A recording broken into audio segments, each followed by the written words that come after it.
Sebelum melanjutkan, jangan lupa subscribe dulu, terima kasih. Bab 292 Ulat Sutra Es Arktik yang mengkristal. Seluruh hadirin terdiam. Semua orang menatap panggung lelang, menunggu Suneng mengeluarkan barang lelang pertama. Suneng tidak mengecewakan hadirin kali ini, ia tidak memberikan pidato panjang lebar lagi. Dengan jentikan telapak tangannya, sebuah pedang panjang yang cemerlang langsung muncul. Pedang panjang itu terus-menerus mengeluarkan suara mendengung dan bersinar dalam cahaya dingin. Banyak orang dapat mengenali bahwa itu adalah senjata tempur tingkat tinggi, tetapi itu hanyalah senjata tempur tingkat tinggi biasa. Namun, bagi para prajurit inti ilahi, senjata tempur tingkat tinggi adalah sesuatu yang sangat berharga. Senjata tempur sangatlah berharga. Biasanya, karena kurangnya kekayaan, sangat sulit bagi para prajurit inti ilahi awal untuk mendapatkan senjata tempur tingkat tinggi. Bahkan ada beberapa prajurit inti ilahi menengah yang tidak memiliki senjata tempur tingkat tinggi. Lagi pula, bagi para pembudidaya nakal biasa, sangat sulit untuk mendapatkan pil atau sumber daya untuk kultivasi mereka, dan harga senjata tempur tingkat tinggi cukup tinggi. Jenis yang paling rendah harganya setidaknya 100-200 pil pemulihan bumi. Pil pemulihan bumi adalah penyelamat bagi para prajurit inti ilahi. Pil itu tidak cukup bahkan untuk kultivasi mereka, jadi menghabiskannya untuk membeli senjata tempur terlalu banyak. Ini adalah senjata tempur tingkat tinggi, dan harga awalnya adalah 1 juta pil pemulihan fana. Lelang dimulai sekarang. Suneng mengumumkan harga awal yang tidak terlalu tinggi. 1,1 juta. 1,2 juta. Para penonton yang duduk di lantai bawah terus menawar. Beberapa orang telah memperoleh cukup banyak uang selama pameran dagang, dan mereka tidak memiliki senjata tempur tingkat tinggi. Oleh karena itu, mereka ingin membelinya sekarang. Namun, tamu istimewa di lantai 2 semuanya diam saja. Mereka tidak memperhatikan senjata tempur tingkat tinggi dengan kualitas seperti itu.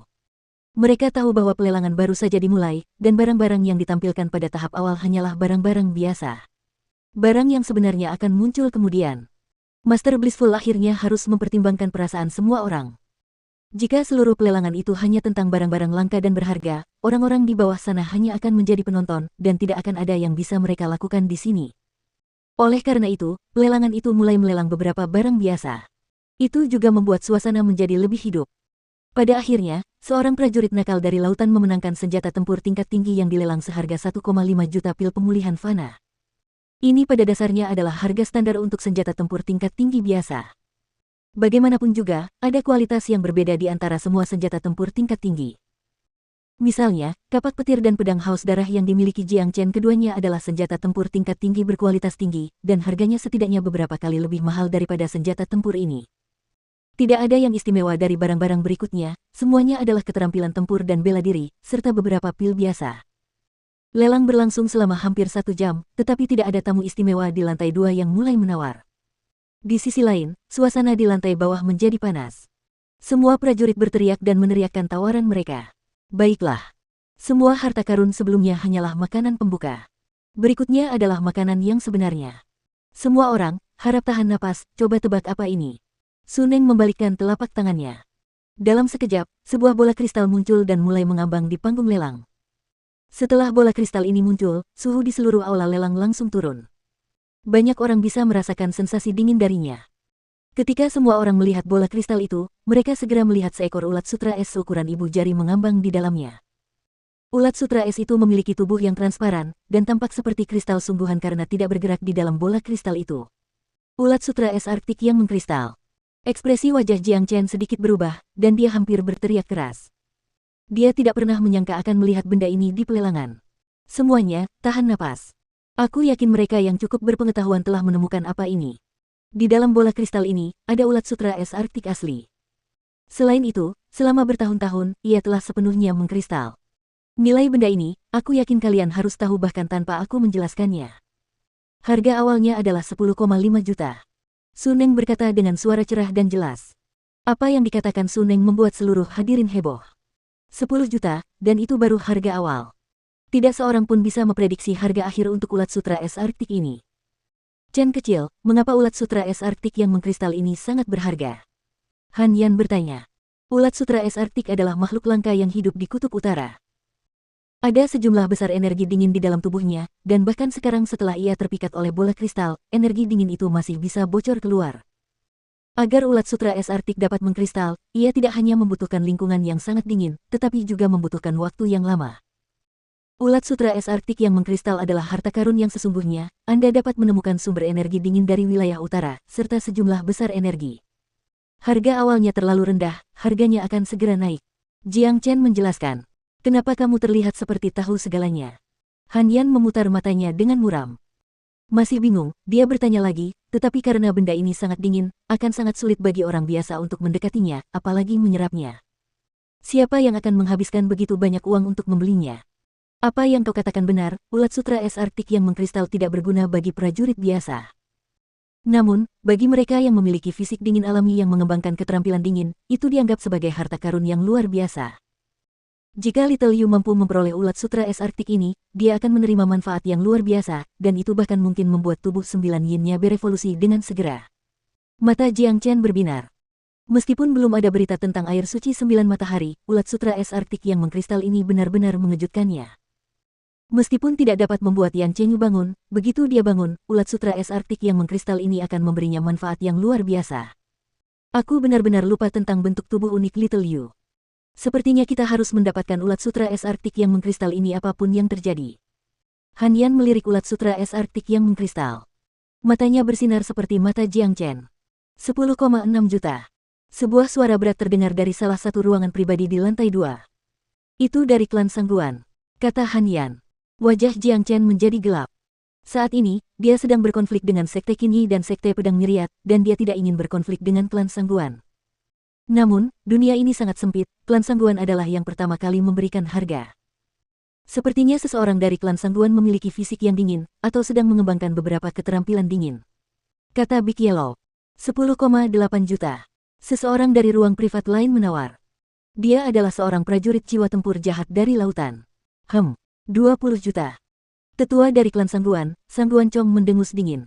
Setelah itu, ia menawar 20 juta. 25 juta. Prajurit dari ruang pribadi menawar sekali lagi, dan dia meningkatkan tawarannya dengan 5 juta lagi, menyebabkan suasana langsung menjadi heboh sekali lagi. 25 juta. Para prajurit jiwa tempur itu sangat kaya. Aku ingin tahu siapa orang itu, dia begitu berani bertarung dengan klan Sangguan. Klan Sangguan sangat kaya, dan mereka akan mendapatkan apapun yang mereka inginkan. Meskipun pria itu adalah seorang pejuang jiwa tempur, dia tidak tahu siapa yang dia lawan. Banyak orang menjadi bersemangat.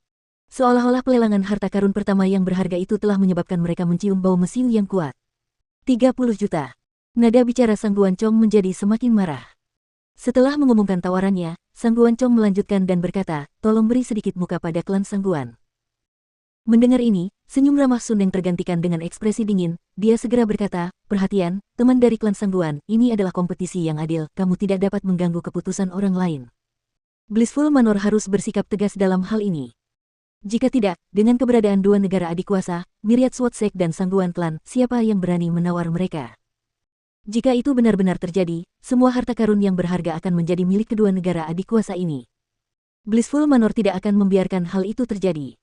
Namun, setelah Sangguan Chong menawar 30 juta, pendekar jiwa tempur yang nakal itu tidak mau menawar lagi.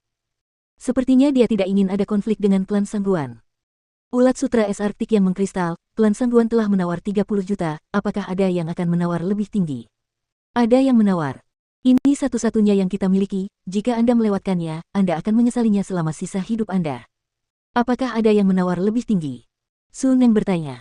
Ketika dia tahu bahwa tidak ada orang lain yang ingin menawar lebih tinggi, wajahnya langsung menjadi gelap.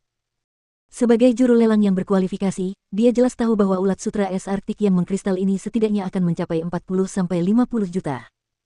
Namun, karena kata-kata Sangguan Chong yang mengancam, tidak ada orang lain yang berani menawar lebih tinggi. Ini benar-benar membuat Sun Neng kesal. Karena tidak ada yang menawar, aku akan umumkan sekarang, klan Sangguan menang dengan harga 30 juta. 50 juta. Sebelum Sun Neng selesai berbicara, sebuah suara tenang terdengar dari kamar pribadi nomor 3. Sun Neng terkejut sesaat, lalu ia langsung menunjukkan ekspresi gembira. Tawaran sebesar 50 juta itu mengundang badai di benak seluruh hadirin. Sial, siapa orang itu? Dia langsung menaikkan harganya hingga 500 juta, luar biasa. Dia jelas ingin bertarung dengan klan Sangguan. Sangguan Chong meminta pria itu untuk memberi mereka sedikit muka sekarang, tetapi pria ini jelas ingin menamparkan muka mereka. Saya pikir Chen Jiang yang baru saja menawar. Orang itu sangat sombong. Dia tidak hanya menyinggung Sekte Qinyi dan Sekte Pedang Myriad, dia sekarang akan menyinggung klan Sangguan. Saya ingin tahu berapa banyak nyawa yang dimilikinya. Penonton menjadi heboh, terutama saat mereka mengetahui bahwa orang yang menawar adalah pemuda itu, Chen Jiang. Pemuda ini benar-benar tahu bagaimana cara menyinggung orang, dia telah menyinggung semua kekuatan super. Haha, bagus. Tuan muda Chen Jiang baru saja mendapatkan 50 juta, ulat sutra es Arktik yang terkristalisasi pasti sepadan dengan harga ini. Apakah ada yang menawar lebih tinggi? Ada yang punya. Suneng tertawa terbahak-bahak, dan suasana hatinya langsung membaik. Kata-katanya sebenarnya ditujukan untuk klan Sangguan, dan dia tidak bisa menahan diri untuk tidak berbicara dengan nada gembira. Di dalam kamar pribadi nomor 3, Jiang Chen duduk dengan tenang di kursi rotan. Dia tidak ingin ada konflik dengan klan Sangguan. Dia bisa melepaskan apapun, tetapi tidak dengan ulat sutra es Arktik yang mengkristal ini.